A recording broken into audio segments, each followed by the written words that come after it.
It's about 4 kids, Lacey, 13, James, 10, Maybeth, 9, and Sammy, 6. They're trying to get to their Aunt Sybil's house because their mom left them and their aunt is the only relative they knew of. They got there, but with a few problems because their aunt died. But their cousin, which was living in their aunt's house, took them in. It involves the kidnapping of a 10-year-old girl. That body has been positively identified as that of Amy Mihaljevic. It is one of the biggest murder mysteries in local history. On October 27, 1989, in Bay Village, 10-year-old Amy Mihaljevic was kidnapped shortly after leaving school. Those who were living in the area at this time remember this tragic incident as it played out on the local news every evening. First the search, then the follow-up investigation, and now, more than 2 decades later, this case remains unsolved. October 27th, 1989, Mrs. Margaret Mihaljevic came to the Bay Village Police Department to report her 10-year-old daughter, Amy, never came home from school.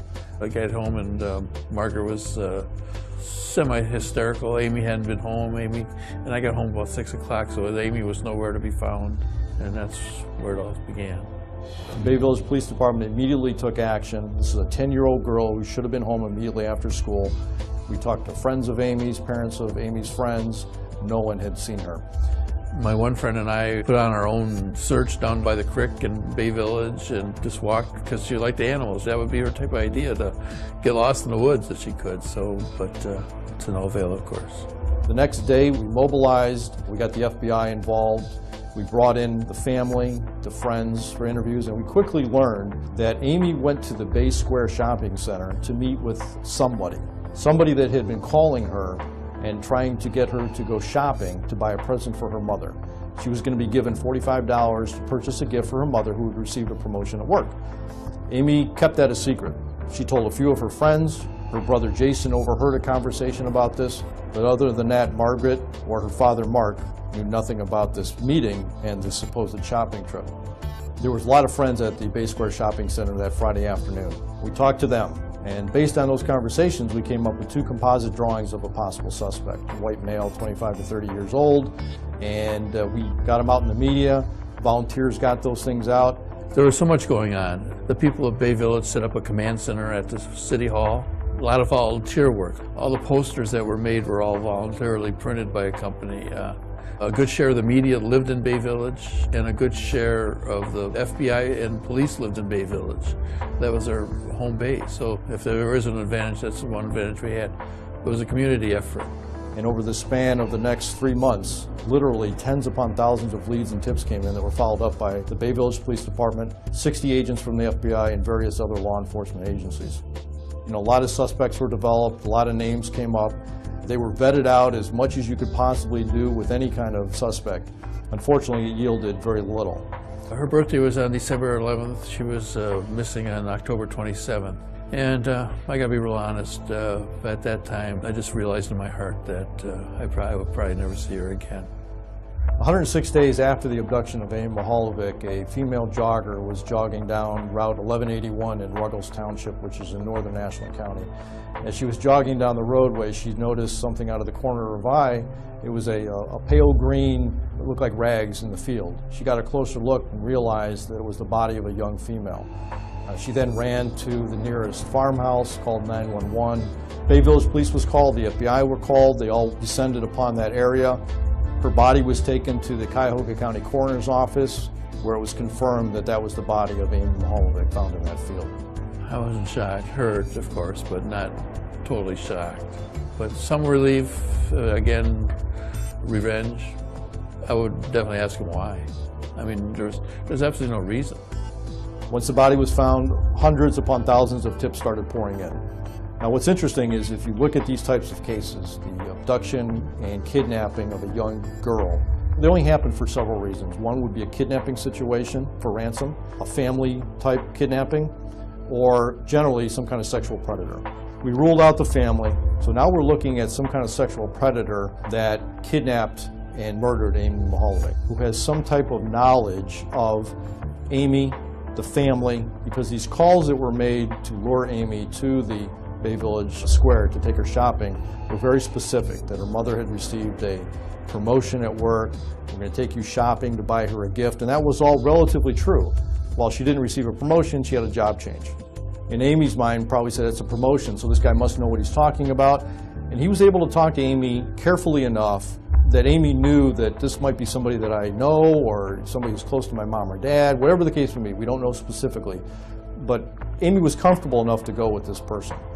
So we have a sexual predator who made pretextual calls to lure a young girl to a location to kidnap her and take her. Very unusual set of circumstances that you don't see repeated. In fact, we've checked cases throughout the nation trying to find some similar fact pattern, some similar MO, and we've been unable to discover anything exactly like that. Now, what the FBI analysis will tell you is that generally sexual predators who kidnap kids will kill them within a very short period of time after they're abducted. Forensic evidence probably tells us that she was killed, unfortunately, shortly after she was abducted. Generally, when they abduct somebody, they have to feel comfortable with the area in which they do the abduction, and also they have to have some familiarity with the area where they put the body. And in this case, it was 50 miles away from where she was abducted. So immediately you start looking at situations where someone has a connection to both locations. They're familiar with the Northeast Ohio area, yet they're also familiar with northern Ashland or Ashland County. We have received in excess of 18,000 or so tips in this case. We have a database that contains well over 10,000 names or more of people that we've looked at. So it's a huge case. There's a ton of information out there, worked diligently on by law enforcement for those 3 months prior to the body being found, and yet still the case frustrates us because we still don't know who abducted and killed Amy Mihaljevic. But we continue to work it. We're now 22 plus years after the abduction, and it's my personal belief that the only way this case is going to be solved is through the public input. Someone is going to have to call us and give us a name, some information that leads us down a road towards who the person was that did this.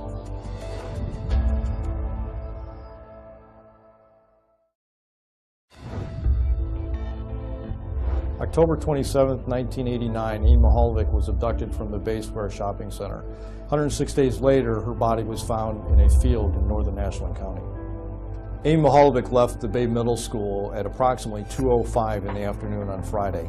She had ridden her bike to school, and she had left the bike in the bicycle rack at the Bay Middle School. She left the school, she walked by her bicycle and continued towards the Bay Square Shopping Center. She walked eastbound on Wolf, at which point near the bridge on Wolf Road she met up with two friends.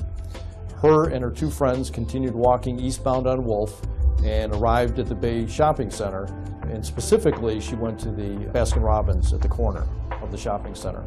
She hung out there for a while, talked with some friends, and this is a very popular area after school for Bay Middle School kids, and particularly on this day, since it was a warm, sunny day. In late fall, there were a lot of kids that went to the Bay Square Shopping Center, so there were a lot of children hanging around the area.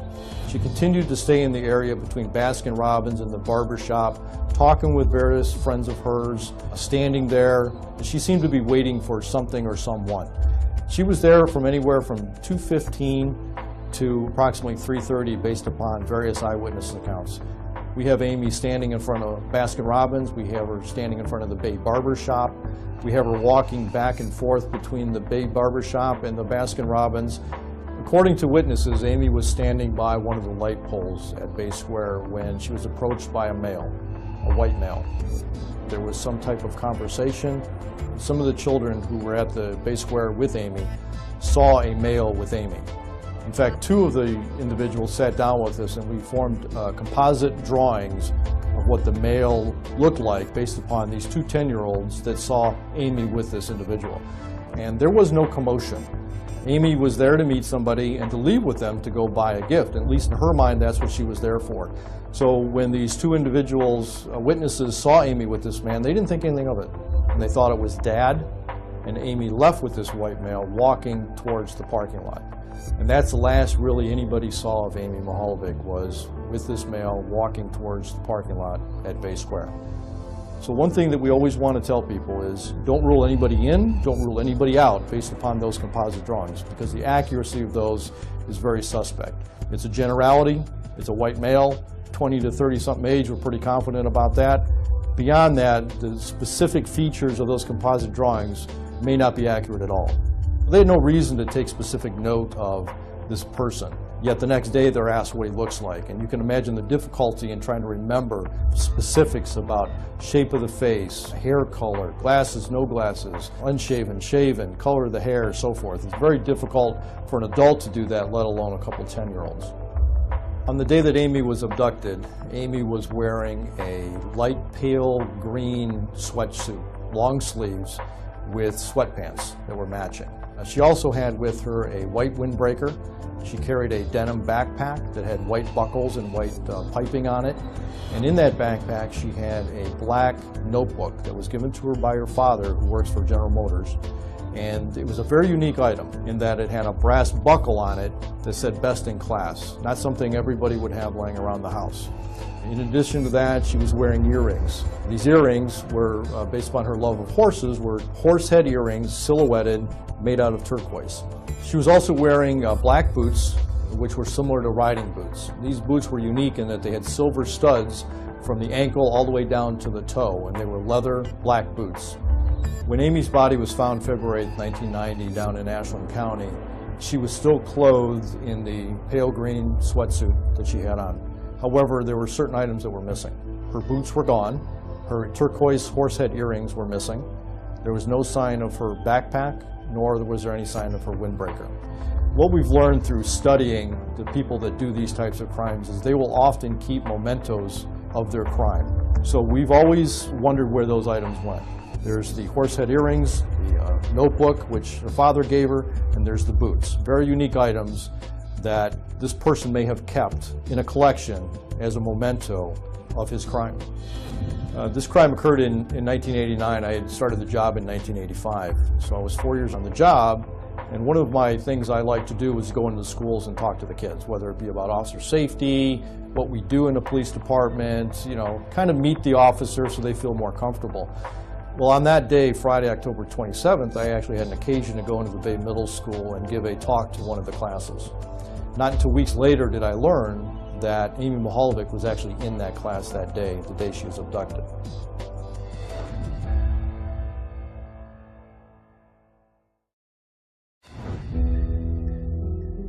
Bay Village is a lakeshore community, west side of Cleveland. Roughly 17,000 in population. It's kind of a middle-class suburb. It's a very quiet community. It's a community where most people go to raise a family, and everybody kind of knows everybody. And when this crime occurred, it set the community back. Bay Village was shaken. Parents wouldn't let their children play in the street, and the world became a scary place. There was a killer out there, and no one knew who it was. And Bay Village wasn't noted for having bad people. That was a bedroom community where everybody played soccer on Saturday afternoons and went to a good school system and had a nice community. There are not people living like that in Bay Village. In fact, the community got closer after this incident. They held rallies, they held memorials, they did all kinds of things to assist one of their community members in a time of tragedy. You know, and that kind of close-knit community is what it still is today. It was one of the factors that led to a divorce between Margaret and myself. You're never the same. I mean, like somebody told me, it's like trying to describe a color on a phone that nobody's ever seen. You just can't put yourself in that position. It's still affecting me, even to this day. But I guess I could have had a couple choices. I could have just stopped breathing, or just put another foot in front of another one and try to get on with it. But the pain is still there. The hurt is still there. Still miss Amy. At the time of abduction, Amy was a beautiful 10-year-old girl. Had a brother named Jason who was 3 years older, mom and a dad, both working family. Dad worked, mom worked, kids did well in school. Amy was a very outgoing girl. She loved to ride horses. She loved to be out, active. I mean, she was jumping off the high dive at 5 years of age, just into animals and athletic. I don't want to say she was a tomboy, but she certainly wasn't a girly girl either. But she was a very vibrant, young, beautiful girl. Amy was a can-do kid. I mean, you didn't bend over and tie her shoelaces for her because she had the attitude she could do everything. Amy had a lot of friends. She was very sociable with people her age.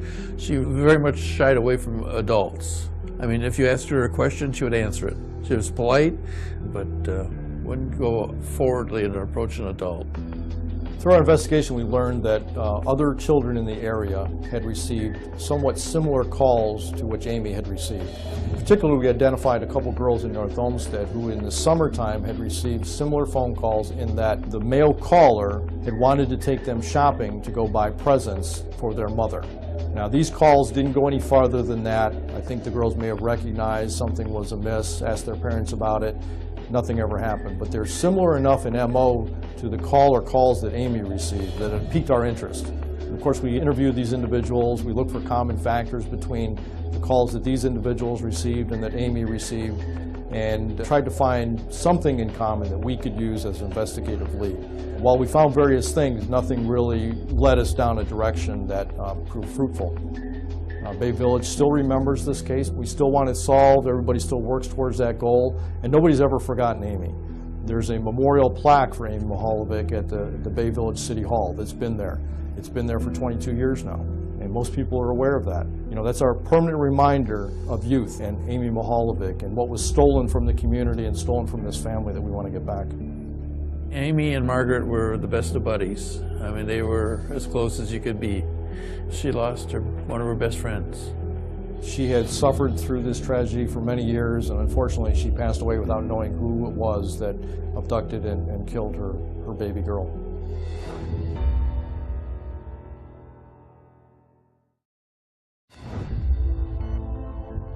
On Friday, October 27, 1989, 10-year-old Amy Mihaljevic of Bay Village was abducted from the Bay Square Shopping Center. 106 days later, February 8, 1990, Amy's body was found down in Ashland County. Over the last 22 years, much has been written and reported on about the Amy Mihaljevic case. What I want people to focus on is the facts you see in this Crime Stoppers show, because those are what really matter. There's a lot of information out there in the public, including people being named as suspects and so forth, that may distract callers, people with information, from what we're really trying to do, which is to solve this case and to find the person who did it. The person that did it's going to face their maker one day, and that's something. How could somebody live with this internally for 22 years? I mean, it's just not something you brush out of your mind, especially with the amount of attention this case has retained for the last 22 years. It hasn't gone away. What the behavioral analysis that the FBI will tell us about the potential person who did this crime is he's probably a white male, 25 to 35 years of age in that general area. He's basically a socially marginalized person. He'd be somebody that most people would consider odd or strange or have strange behavior. Probably does not have a consistent job history. Either goes from job to job or has a series of menial jobs or semi-skilled jobs. This individual is probably one that may or may not live by himself but moves around frequently. It's going to be an individual that just prior to the abduction had some major crisis or stressor in his life that caused this drastic change in his prior behavior to the point where he chose to go out and commit this crime. Conversely, after the abduction, there may have been another change in behavior. So what we're looking for is around the time of abduction is a major change in the way the person lived. Did they stop drinking, start drinking? They start doing drugs, stop doing drugs? Did they get very religious? Because an event like this will change somebody. So if you know of somebody who's had that kind of major change that kind of fits this profile, that's certainly a person we'd like to hear about. One of the statements Amy made was that she was going to run for president, but she didn't want to be president because only men should be president, but she would be vice president, she said. Always think of Amy on her birthday for sure, because what would she look like at age 33? And how many grandchildren would I have? It's always a question mark that'll never be answered. Small microscopic fibers were found on Amy Mihaljevic's clothing. Those were sent to the FBI lab in Quantico, Virginia for analysis and investigation. What they were able to determine from those microscopic fibers is that the fibers came from automotive carpet. Specifically, they were able to isolate that automotive carpet down to vehicles from the years 1975 to 1978, and most likely from a GM product. When we talk about a GM product, of course, we're talking about a multitude of different possibilities, from Pontiac to Buick to Cadillac to Chevrolet. The fibers were of camel color, so the car would have had a camel-colored interior. And the significance of that is that these fibers came in contact with Amy Mihaljevic's body after she was abducted. So that provides us with information that will hopefully lead to the person that was involved in this crime. There's people that have worked their entire careers on solving this case, and It would definitely bring closure to everybody. I mean, it's affected people all over the country. Even though we've looked at over 20,000 tips and leads in this case, we're willing to continue to look at whatever comes in. We get tips in every month, even 22 years later, and we look at those kind of tips.